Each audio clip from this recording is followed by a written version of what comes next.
The Senate is on the verge of passing the Republican tax overhaul plan, with several holdouts now throwing their support behind the proposal. Now, lawmakers right now are on the floor of the Senate, hashing out the final details of this bill before it can go to a final vote.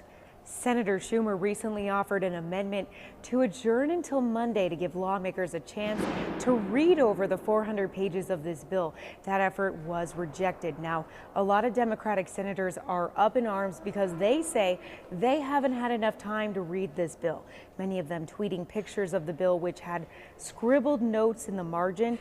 Now, we are hearing that Vice President Mike Pence will be presiding over this vote, not because they need him to break a tie, but more as a celebratory gesture.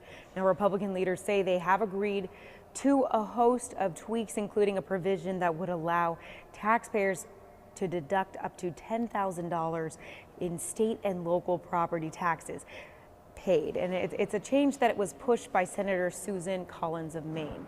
Now, lawmakers also plan to sweeten the tax break for companies organized as pass-through entities. And this is a provision needed to win the support of Senators Ron Johnson of Wisconsin and Steve Daines of Montana. And in a bid to get Senator Jeff Flake of Arizona on board, leaders agreed to work on providing fair and permanent protections for the beneficiaries of an Obama-era effort that protects young undocumented immigrants from deportation, known as DACA.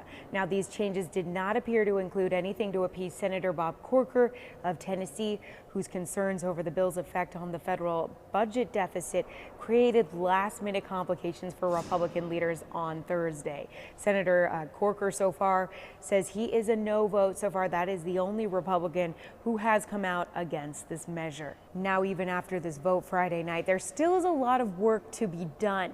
Lawmakers are planning on coming back here to our nation's capital on Monday in a process known as conference. That's when the House and Senate come together, those tax committees, and hash out the details, iron out all those details, make it all into one uniform bill.